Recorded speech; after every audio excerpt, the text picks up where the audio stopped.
Commissionerate of college education government of Rajasthan के इस channel ज्ञान सुधा सक्सेस साथी में आपका एक बार फिर से स्वागत है। आइए आज हम करते हैं जैम के केमिस्ट्री एमसीक्यूज़ के इजी एक्सप्लेनेशंस और वो क्वेश्चंस जो होंगे रिएक्शन मैकेनिज्म से संबंधित होंगे।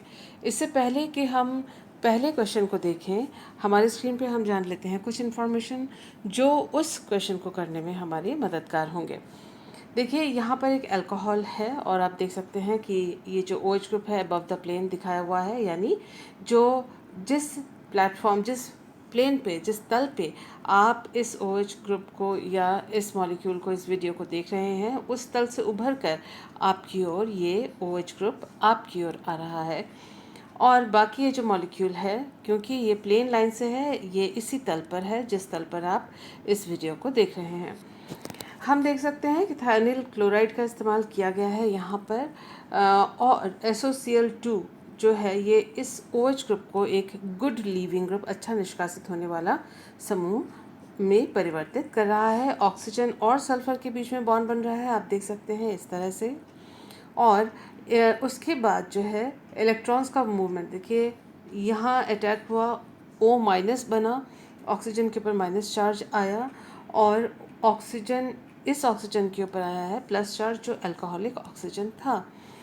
इस वजह से ये जो माइनस चार्ज यहाँ पर है ये वापस यहाँ पर शिफ्ट होता है, S और O के बीच में डबल बॉन्ड दोबारा बनता है और ये जो SOCl2 थाइनिल क्लोराइड के साथ जो Cl2 लगे हुए हैं उनमें से एक Cl जो है अपने बॉन्ड के इलेक्ट्रॉन्स लेकर एज Cl- निकल जाता है। साथ ही यहाँ जो OH ग्रुप में ऑक्सीजन के ऊपर जो प्लस चार्ज था वह जो चार्ज है वो यहाँ पर रह रहा है, लेकिन यहाँ से बैक साइड अटैक होता है इस Cl ग्रुप का जो कि यहाँ से निकल रहा है। अब पहले जो OH था वो एक अच्छा निष्कासित होने वाले समूह यानी गुड लिविंग ग्रुप नहीं था, लेकिन जब वो इस तरह से ऑक्सीजन के ऊपर प्लस चार्ज आ जाता है और यहाँ से आप देख सकते हैं बैक साइड अटैक इस Cl- का जो यहाँ से रिलीज़ हुआ है, बैक साइड अटैक होता है, तो ये OH ग्रुप जो इस वक्त थाइनिल क्लोराइड के साथ इस फॉर्म में है एक गुड लिविंग ग्रुप की तरह से यहाँ से निकल जाता है। आप साथ ही देख रहे हैं कि यहाँ पर ये ऑक्सीजन और कार्बन के बीच का जो बॉन्ड इलेक्ट्रॉन्स है सल्फ़र और ऑक्सीजन के बीच में ट्रांसफ़र हो जाता है। इस सल्फ़र और क्लोरो ग्रुप का जो इलेक्ट्रॉन बॉन्ड का इलेक्ट्रॉन है वो ये क्लोरो जो सेकंड क्लोरो यहाँ था वो Cl- के रूप में लेकर यहाँ से निकल जाता है। साथ ही हम देख सकते हैं कि ये जो H है वो अपने बॉन्ड पेयर इलेक्ट्रॉन्स जो हैं ऑक्सीजन को दे देगा और ये एज H+ निकल कर आ जाएगा। ये निकल कर आया है Cl- के रूप में। हम ये भी देख सकते हैं जो ऑक्सीजन और कार्बन के बीच का बॉन्ड टूटा है और यहाँ पर हम देख सकते हैं कि एक डबल बॉन्ड बन रहा है सल्फर और ऑक्सीजन के बीच में, जिससे SO2 ये निकल कर आ गया। तो टोटल जो यहाँ पर साइड प्रोडक्ट्स हमें मिल रहे हैं वो है HCl, SO2 और साथ ही जो हमारा सब्स्टिट्यूटेड प्रतिस्थापित जो उत्पाद या प्रोडक्ट मॉलिक्यूल हमें मिला है, तो आप देख सकते हैं back side attack SN2 reaction के द्वारा यहाँ पर बैक साइड अटैक से हमको ये मिला। बैक साइड अटैक है SN2 है, इसीलिए OH जो अबव द प्लेन था अब ये Cl उसकी जगह पे बिलो द प्लेन आ गया है। कुल मिला के जो हम इसमें हमें कहना है वो ये कि step 1 attack of the oxygen upon the sulphur SOCl2 sulphur of SOCl2, तो ये ऑक्सीजन का अटैक सल्फर के ऊपर हुआ है। क्लोराइड आयन यहाँ से निकल कर आया है और वो chloride ion back side attack करता है SN2 मैकेनिज्म के द्वारा और इस पॉइंट इस कार्बन पर इन्वर्शन ऑफ कन्फिगरेशन होता है, यानी जो यहाँ इसका कन्फिगरेशन या अभिविन्यास था उसके विपरीत इन्वर्शन हो जाता है और जो OH अब पहले अबव द प्लेन था उसकी जगह पे अब Cl बिलो द प्लेन आ गया है। तो इस जानकारी को अपने साथ रखते हुए आइए देखते हैं हमारा question. The major product obtained in the following reaction. तो ये हमको रिएक्शन दी हुई है और SOCl2 के साथ रिएक्शन है। हम देख रहे हैं यहाँ पर OH है, OH is below the plane. ये कायरल कार्बन है जिसमें एक H, एक OH, एक CH3, एक C6H13, 4 अलग अलग ग्रुप लगे हुए हैं। ये OH बिलो द प्लेन है, तल के नीचे। स्थानिल क्लोराइड के साथ जब हम करेंगे रिएक्शन इसका, तो OH का सब्स्टिट्यूशन हो जाएगा Cl ग्रुप से, जैसा कि हमने अभी देखा। और जो कन्वर्शन जो इसका OH का जो कन्फिग्रेशन है यहाँ पर, जो ये अबव द प्लेन है, इन्वर्शन ऑफ कन्फिग्रेशन की वजह से बिलो द प्लेन हमको OH जो पहले था, अब उसकी जगह पे अबव द प्लेन हमें Cl मिलेगा। तो हम देख लेते हैं हमारे पास कौन कौन से ऐसे ऑप्शंस हैं। पहले ये देख लेते हैं कि ये दोनों ऑप्शंस, इनको जो नेगेट होते हैं उनको कैंसिल आउट कर दिया जाए। बचते हैं यहाँ पर और दो प्रोडक्ट्स, इसमें Cl अबव द प्लेन है, इसमें Cl बिलो द प्लेन है। तो यहाँ ये बिलो द प्लेन था, तो हमें अबव द प्लेन वाला जो है Cl, उसको सेलेक्ट करना है as the correct answer. So the answer is answer B, the second option, that is जहाँ पर Cl अबव द प्लेन है, क्योंकि OH सबस्ट्रेट में बिलो द प्लेन था। That was very easy. Let us do the next information और next question. Formal charge पूछा गया है यहाँ पर। नाइट्रोजन, 3 नाइट्रोजन आपस में बॉन्डेड हैं, आप देख रहे हैं। फॉर्मल चार्ज का जो फॉर्मूला है वो है number of valence electron in neutral free atom. Valence electrons की संख्या जो न्यूट्रल फ्री एटम में है उसको वो माइनस नंबर ऑफ बॉन्ड्स, मतलब न जो भी वो स्पीशीज़ जो एटम है कितने बॉन्ड्स बना रहा है, और minus number of non bonding electrons. तो ये फॉर्मल चार्ज का ये फॉर्मूला है। इसका ध्यान रखते हुए, क्योंकि ये तीनों के तीनों जो है N3 में तीनों नाइट्रोजन है, तो इन सभी का जो वैलेंस इलेक्ट्रॉन की संख्या है जो in neutral free atom, that is 5। तो ये नंबर 1 करते हैं, इसको नंबर 2 और इसको नंबर 3। तो लेफ़्ट से राइट तक इन्होंने पूछा है एजाइड एनायन में, दिस इज़ एजाइड एनायन। तो ये 1, ये 2 और ये 3। तो इनको इस तरह से लाइन में लिख लेते हैं। पहला हमको जो लिखना है that is valence electron neutral free atom, तो सब में 5 है, हमने लिख दिया। फिर अपने को माइनस लगाना है, ये तीनों में माइनस लगा दिया। उसके बाद देन हमें नंबर ऑफ़ बॉन्ड्स लिखना है। पहला जो N1 है उसमें नंबर ऑफ़ बॉन्ड्स है 2, वो हमने यहाँ लिखा। और जो सेकंड है उसमें नंबर ऑफ़ बॉन्ड्स है 4, क्योंकि 2 इधर और 2 इधर, 2 कुल मिला के टोटल 9 ये वाला जो नाइट्रोजन है, टोटल 4 ये जो नाइट्रोजन है, बोथ द साइड्स, यहाँ 2 एंड यहाँ 2, टोटल 4 बॉन्ड्स ये बना रहा है। तो ये 4 हमने मिडिल कार्बन के लिए लिखा। और ये जो साइड में नंबर 3 जो नाइट्रोजन है वो भी 2 बॉन्ड बना रहा है, तो इसलिए हमने बॉन्ड्स की संख्या इसमें लिखी। 1 is first for 2, for second it is 4 and for third it is 2। अब देखते हैं number of non bonding electrons. देखिए इसमें नॉन बॉन्डिंग इलेक्ट्रॉन्स होंगे 2, और तभी इसका ऑक्टेट जो है पूरा होगा, क्योंकि यहाँ पर 2 बॉन्ड्स हैं, तो 2 बॉन्ड्स दैट मीन्स 4 इलेक्ट्रॉन्स, और ऑक्टेट पूरा करने के लिए और 4 इलेक्ट्रॉन्स चाहिए। तो जो इसमें नॉन बॉन्डेड इलेक्ट्रॉन्स हैं वो 4 है for number 1 nitrogen. For number 2 nitrogen, the middle one, number 2 nitrogen के लिए यहाँ पर इसने 2 बॉन्ड इधर और 2 बॉन्ड इधर बना रखे हैं, तो इसके ऊपर लोन पेयर ऑफ इलेक्ट्रॉन्स कुछ भी नहीं है अभी। टोटल 8 इसके ऑक्टेट में बाहर है, और सारे इलेक्ट्रॉन्स जो है वो शेयर्ड या बॉन्ड में ही है। तो जो नंबर 2 है उसका number of non bonding electron आएगा 0। जो नंबर 3 नाइट्रोजन है उसमें 2 बॉन्ड्स हैं, और इसके लोन पेयर ऑफ इलेक्ट्रॉन्स जो अबंधित इलेक्ट्रॉन युग्म में हैं वो भी 4 होंगे, क्योंकि उसी से फिर इसका जो आउटर मोस्ट शेल है उसमें 8 इलेक्ट्रॉन्स या ऑक्टेट उसका कंप्लीट होगा, क्योंकि 2 बॉन्ड्स हैं यहाँ पर। ये इन 2 बॉन्ड्स के लिए 4 इलेक्ट्रॉन्स, और ये फ्री जो इलेक्ट्रॉन्स है, नॉन बॉन्डिंग इलेक्ट्रॉन्स है, वो 4, दैट मेक्स 8। और उस तरह से उसका ऑक्टेट पूरा हुआ। और इसीलिए नॉन बॉन्डेड इलेक्ट्रॉन्स की संख्या हुई इसमें 4। अब इसको हम जब सबको कैलकुलेट करेंगे तो देखेंगे N1 के लिए -1 आया है, N2 के लिए +1 आया है। तो +1 और -1 अगर कैंसिल हो जाता है तो तीसरे के लिए -1 आया है, तो टोटल चार्ज इसके ऊपर -1 होगा, जो कि यहाँ पर इन्होंने दिया भी हुआ है। एजाइड के ऊपर -1 चार्ज दिया भी हुआ है। अब इन्होंने पूछा है कि what are the options, correct options. So we will choose -1 +1 and -1। वो किस में है? वो सिर्फ इसमें है, बाकियों में नहीं है। तो इस तरह से हमने इस आंसर को इजीली कैलकुलेट किया। और इसको नेगेट करने के लिए जैसे जैसे हमने पहले का -1, देखिए जब पहला हमने कैलकुलेट किया और उसका -1 आया, तो -1 किस में था? सिर्फ इसमें और इसमें था। इन दोनों को तो हमने नेगेट कर दिया, ए ऑप्शन और डी ऑप्शन को। और उसके बाद सेकंड, जैसे हमने सेकंड का चार्ज निकाला तो प्लस आया।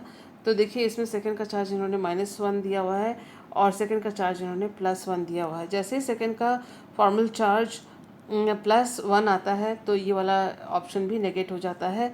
कुल मिला के कहने का है ये बात है कि तीनों के फॉर्मल चार्ज कैलकुलेट करने की ज़रूरत नहीं है। ये तो हमने अपना समझने के लिए एक्सरसाइज की है। एग्जामिनेशन में जब आप बैठेंगे तो पहले को कैलकुलेट किया, माइनस मिला तो पहला माइनस किस में है? इसमें है और इसमें है, ये कैंसिल और ये cancel.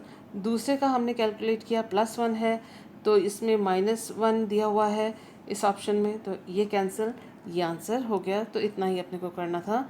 And answer correct option is option number B for this particular question. आइए देखते हैं नेक्स्ट इन्फॉर्मेशन हमारे पास क्या है। देखिए ये एक रिएक्शन दिया हुआ है और इसमें पूछा है कि प्रोडक्ट, मेजर प्रोडक्ट इसके अंदर क्या होगा। बेंजीन रिंग है और उसमें एक एल्कीन, एल्कीन पर दो ये यहाँ पर आप देख सकते हैं कि एस्टर ग्रुप जुड़ा हुआ है और ये इलेक्ट्रॉन अट्रैक्टिंग आकर्षी समूह है, क्योंकि ऑक्सीजन जो है अपने इलेक्ट्रोनेगेटिविटी की वजह से पाई बॉन्ड के इलेक्ट्रॉन्स अपनी ओर खींच लेता है। हमारे पास जो कैटलिस्ट दिया हुआ है वो है लुईस एसिड कैटलिस्ट। और हमको जो प्रोडक्ट का ऑप्शन दिया हुआ है उन सभी में आप देखें कि बेंजीन रिंग पर एक एल्काइल ग्रुप, इसी एल्काइल ग्रुप को तरह तरह से इसमें जोड़ा हुआ है। देखिए नेट का जब भी आप तैयारी करते हैं या जैम की तैयारी करते हैं, अक्सर इन लोग एक छोटी सी मॉलिक्यूल को लिखना वो ड्रॉप कर देते हैं, सिर्फ आपका नॉलेज टेस्ट करने के लिए कि आप कितना अच्छी तरह से, आपके कितना फर्म ग्रिप है आपका स्टडी के ऊपर या सब्जेक्ट के ऊपर, उसको देखने के लिए। यहाँ जो एक चीज़ उन्होंने मिस की है, यहाँ लिखा नहीं है और है वो, दैट इज़ HCl। इसी तरह के क्वेश्चन जो छोटा सा एक रिएजेंट मिस हो जाए वो नेट में भी आप कई बार देखेंगे, क्योंकि यहाँ पर आप देख सकते हैं इलेक्ट्रोफिलिक एडिशन सब्स्टिट्यूशन हुआ है, नॉट एडिशन, सब्स्टिट्यूशन हुआ है, क्योंकि यहाँ पर जो एक हाइड्रोजन था उसकी जगह पर ये एल्काइल ग्रुप आके जुड़ा हुआ है इन चारों में। तो उसका मतलब इलेक्ट्रोफिलिक एडिशन या इलेक्ट्रोफिलिक अटैक हुआ है पहले स्टेप में। और यहाँ जो बेंजीन रिंग था, उस बेंजीन रिंग में एक हाइड्रोजन, उसका रिप्लेसमेंट हुआ है एल्काइल ग्रुप से।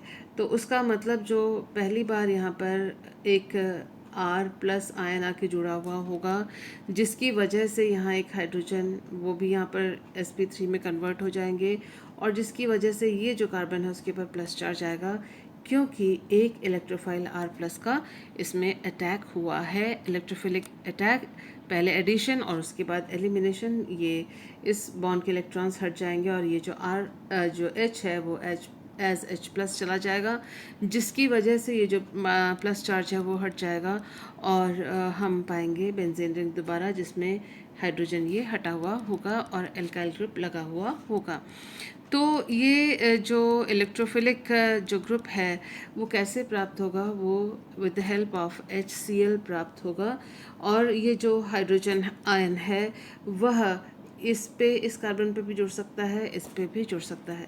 अगर वो इस पे जुड़े, इस वाले कार्बन पर जुड़े, इस टर्शरी कार्बन पे जुड़े, तो प्लस चार्ज इस सेकेंडरी कार्बन पर आएगा, यानी सेकेंडरी कार्बोनियम आयन बनेगा। और अगर हाइड्रोजन यहाँ जुड़े तो इस कार्बन पर प्लस आएगा, यानी टर्शरी कार्बोनियम आयन बनेगा। तो हमें मालूम है tertiary carbonium ion is more stable, तो इसीलिए जो हाइड्रोजन का अटैक होता है वो इस वाले हाइड्रोजन इस वाले कार्बन पर होता है। देखिए CH यहाँ था, इसका H लिखा नहीं होता है, हमें मालूम है, और उस पर आकर एक H जुड़ा और प्लस चार्ज जो है इस कार्बन यानी इस कार्बन पर आ गया, जिससे एक टर्शरी कार्बोनियम आयन बना। यहाँ पर इसलिए नहीं जुड़ा क्योंकि यहाँ पर अगर यहाँ पर प्लस चार्ज होता और यहाँ पर अगर हाइड्रोजन जुड़ता तो यहाँ प्लस चार्ज आता, ये हाइड्रोजन नहीं होता, ऐसे में सेकेंडरी कार्बोनियम आयन बनता और वो लेस स्टेबल होता। तो मोर स्टेबल, दो चांसेस है, यहाँ हाइड्रोजन जुड़े या यहाँ हाइड्रोजन जुड़े। तो किस पे जुड़ा है हाइड्रोजन? जहाँ पर पहले से हाइड्रोजन की संख्या अधिक है वहाँ पर आके जुड़ा है, so that we get an intermediate carbonium ion और carbenium ion which is more stable. यहाँ पर जो प्लस चार्ज आया हुआ होता, इसके इलेक्ट्रॉन अट्रैक्टिंग आकर्षी पावर के वजह से ये प्लस चार्ज और भी ज़्यादा अनस्टेबल हो जाता। यहाँ प्लस चार्ज है, यहाँ दो इलेक्ट्रॉन रिलीजिंग ग्रुप्स हैं, इलेक्ट्रॉन्स दाता एल्काइल ग्रुप है, मिथाइल ग्रुप है, तो this is more stable carbonium ion. अब इसका इलेक्ट्रोफिलिक इसके ऊपर अटैक होता है और यहाँ पर जैसे कि आपको मालूम है एक हाइड्रोजन यहाँ पर ऑलरेडी है, तो वो हाइड्रोजन जो है अपने बॉन्डेड इलेक्ट्रॉन्स इन दोनों कार्बन के बीच में छोड़कर एज H+ यहाँ से निकल जाता है और हमें सब्स्टिट्यूटेड प्रोडक्ट यहाँ पर मिला। तो हम देखेंगे कि इनमें से कौन सा सबसे ज़्यादा कौन से इससे रिजम्बलिंग है और हम इसको कैसे निकाल सकते थे। सिंपल, हम जो अटैकिंग इलेक्ट्रोफाइल है उसका स्ट्रक्चर बनाते ही हमको पता पड़ जाएगा कि कहाँ पर अटैक होगा। तो जो यहाँ पर देखिए ये this is the correct answer, क्योंकि ये जो है टर्शरी कार्बोनियम आयन उसी ने यहाँ पर अटैक किया है और इस पे दो मिथाइल ग्रुप हैं, आप देख सकते हैं इस पे दो मिथाइल ग्रुप हैं, तो इस कार्बन ने यहाँ पर अटैक किया है। यहाँ पर OMe हटा के इन्होंने एक एडिशन प्रोडक्ट बनाया है या सब्स्टिट्यूशन प्रोडक्ट बनाया जो कि गलत है। यहाँ पर भी ये जो डबल बॉन्ड यहाँ जो इस जगह यहाँ पर इन्होंने शिफ्ट कर दिया, व्हेन दिस इज़ रॉन्ग। और यहाँ पर जो इन्होंने किया है वो इलेक्ट्रोफाइल इस कार्बन पर अगर हाइड्रोजन जुड़े तो यहाँ पर प्लस चार्ज आएगा और उस इलेक्ट्रोफाइल को यहाँ पर उन्होंने जुड़वाया, तो ये माइनर प्रोडक्ट होगा। ये दोनों होंगे नहीं, ये माइनर होगा, तो जो मेजर प्रोडक्ट अपना आएगा वो है आंसर A, जो कि इस तरह से बना है। और ये बहुत सिंपल क्वेश्चन था। एक्सप्लेनेशन हम करते हैं जब बोलते हैं तो बात लंबी लगती है, लेकिन देखते ही एकदम पता पड़ जाता है। जो नेक्स्ट क्वेश्चन हमारी स्क्रीन पे है वो पूछा है, ये एमिनो एसिड्स दिए हुए हैं और पूछा कौन सा A कायरल है। देखिए कि ये वाला जो क्वेश्चन है ग्लाइसिन से रिलेटेड, ये अक्सर एग्जामिनेशंस में आता है, नेट में भी आता है ये और जैम में भी ये क्वेश्चन आया हुआ है, जो कि आप अभी देख ही रहे हैं। अल्फ़ा अमीनो एसिड्स की बात करें तो हमें ये मालूम होना चाहिए ग्लाइसिन का जो अल्फ़ा कार्बन है उसमें कोई सब्स्टिट्यूशन नहीं है, दोनों हाइड्रोजन हैं। ये एलानिन है और इस पे एक CH3 ग्रुप जोड़ा हुआ है, यहाँ पर इस कार्बन पर एक हाइड्रोजन है। यहाँ पर जो प्रोलीन है उसके ऊपर भी यहाँ पर एक हाइड्रोजन है इस अल्फ़ा कार्बन पर। ये अल्फ़ा कार्बन है जिस पे एक COOH, एक नाइट्रोजन NH ग्रुप और एक एल्काइल ग्रुप जुड़ा हुआ है। इसके अलावा यहाँ पर एक हाइड्रोजन है। ये जो ग्लाइसिन है उसके जो अल्फ़ा कार्बन, ये अल्फ़ा कार्बन है, COOH है, अल्फ़ा कार्बन पर एक NH2 और दो हाइड्रोजन एक समान ग्रुप्स जुड़े हुए हैं। उसका मतलब ये जो कार्बन है वो A कायरल कार्बन है और ये जो सिमेट्रिक मॉलिक्यूल है।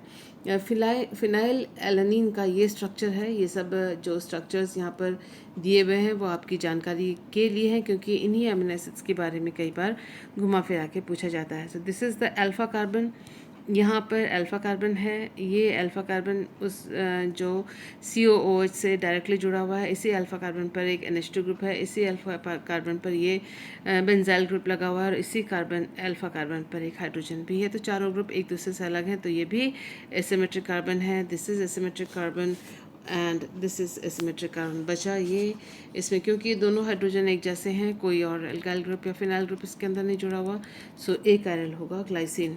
So this is the correct answer. इसके बारे में कई बार पूछा जाता है, इसका ध्यान रखिएगा।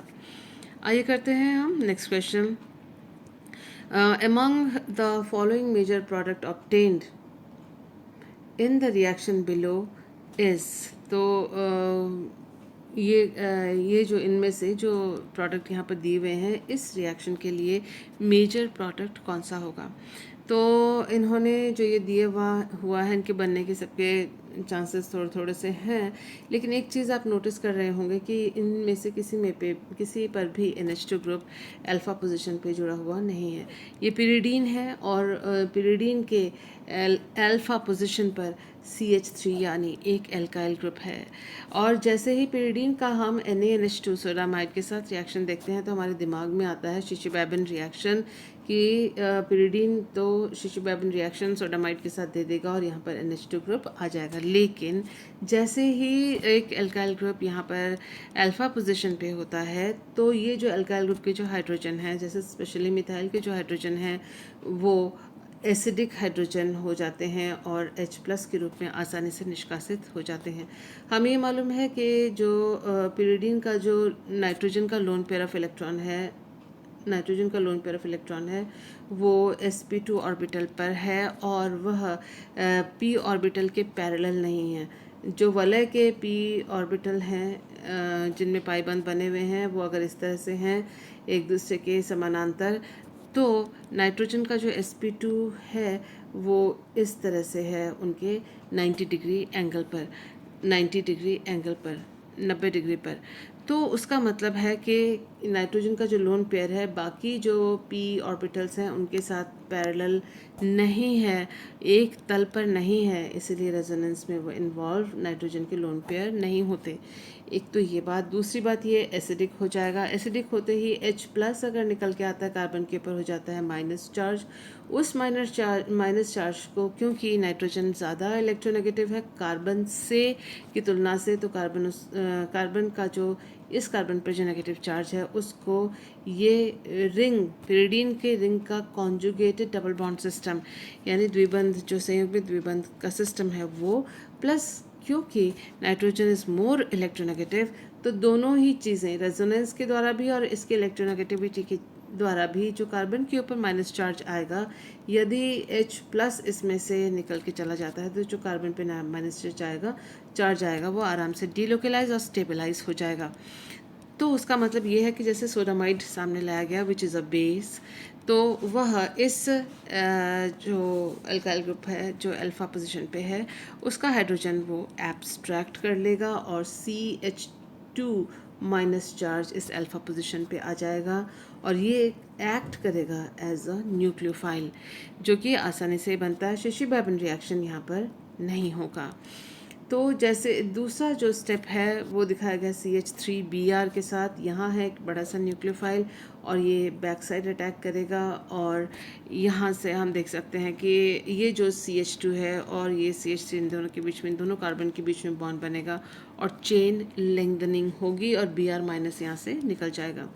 ये है अपना अल्फा एल्काइल पिरिडीन और देख सकते हैं जो NH2 है माइनस आयन उसने यहाँ से प्रोटोन एब्स्ट्रैक्ट किया बिकॉज दिस इज़ एसिडिक और आप देख सकते हैं नेगेटिव चार्ज क्रिएट हुआ जो कि स्टेबलाइज होता है पूरे सिस्टम के द्वारा इंक्लूडिंग नाइट्रोजन और because it is more electronegative and it can take the negative charge on it और इसके साथ ही it acts as a nucleophile. ये जो है वो एक नाभिक स्नेही की तरह इसने कार्य किया और इसने बैक साइड अटैक किया CH3 के ऊपर CH3 कार्बन यानी CH2 CH3 के बीच में एक बॉन्ड बना और C और Br के बीच का बॉन्ड का इलेक्ट्रॉन Br लेके चला जाता है Br- के रूप में।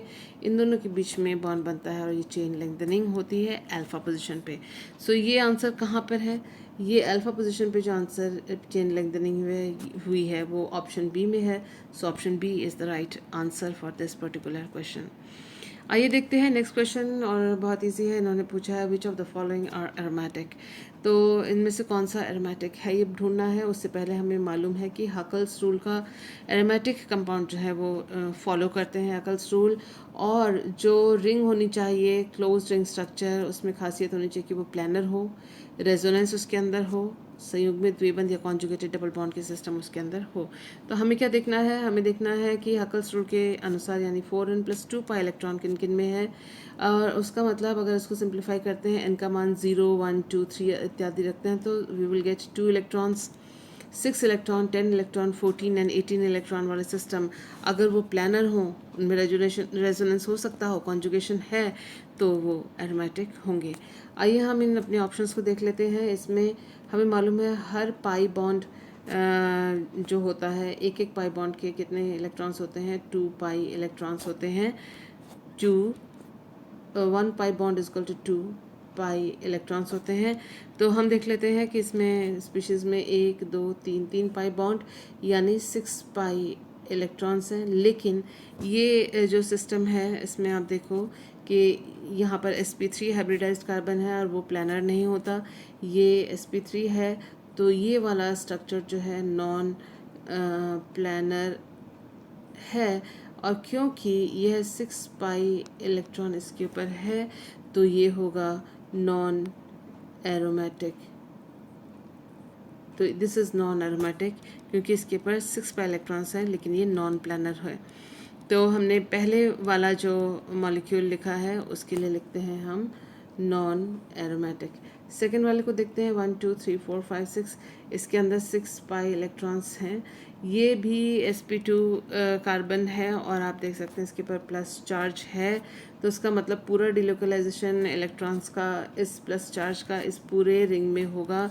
How many electrons, 6 pi electrons. कैसा स्ट्रक्चर है ये, प्लानर है, रेजोनेंस हो सकती है, और साथों के साथों जो एटम्स हैं ट्रिस्टोपाइलियम आयन के, उसके ऊपर ये चार्ज प्लस चार्ज डीलोकलाइज होगा, उसका मतलब ये एरोमेटिक है। यहाँ हम देख सकते हैं फिर 7 नंबर रिंग है, लेकिन यहाँ पर माइनस चार्ज है। एक माइनस चार्ज के 2 इलेक्ट्रॉन्स होते हैं, तो उसका मतलब इसमें 1 2 3 4 5 6 7 8, तो 8 पाई इलेक्ट्रॉन्स हैं। 8 पाई इलेक्ट्रॉन्स है, उसका मतलब 4n पाई इलेक्ट्रॉन सिस्टम को ये फॉलो कर रहा है। उसका मतलब ये इसमें क्योंकि ये समतलीय संरचना है, ये प्लानर है, कार्बन समतलीय है, और इसमें 8 पाई इलेक्ट्रॉन्स हैं। कैसे, 1 2 3 4 5 6 एंड माइनस चार्ज के लिए 2 इलेक्ट्रॉन्स, तो उसका मतलब इसमें रेजोनेंस होगा, पूरे में ये जो माइनस चार्ज है डिलोकलाइज होगा। तो 4n और प्लानर कॉन्जुगेशन है, तो ये हो गया एंटी एरोमेटिक, जो कि हमने आपको पहले भी किसी वीडियो में बताया हुआ है। और उसका मतलब ये भी एरोमेटिक नहीं है। नेक्स्ट हमारे पास ये देखिए साइक्लोपेंटाडाइन का एनायन है। कितने इलेक्ट्रॉन्स, 1 2 3 4, माइनस चार्ज के 2 इलेक्ट्रॉन्स, तो टोटल 1 2 3 4 एंड 5 6, तो 6 पाई इलेक्ट्रॉन्स हैं। 6 पाई इलेक्ट्रॉन्स के अलावा इसमें हमने एक चीज़ और देखी है कि ये प्लानर संरचना है, समतलीय है, ये sp2 हाइब्रिडाइज्ड है, प्लानर है, तो रेजोनेंस इसमें हो सकता है। पांचों के पांचों कार्बन पर ये माइनस चार्ज डिलोकलाइज होता है, तो ये भी एरोमेटिक है। So our answer is answer D, जिसमें ये Q भी है जो एरोमेटिक है और S भी है जो एरोमेटिक है। So this was quite simple. Thank you for being with me. I hope this video was useful to you. Send me likes if you have liked it. Thank you once again.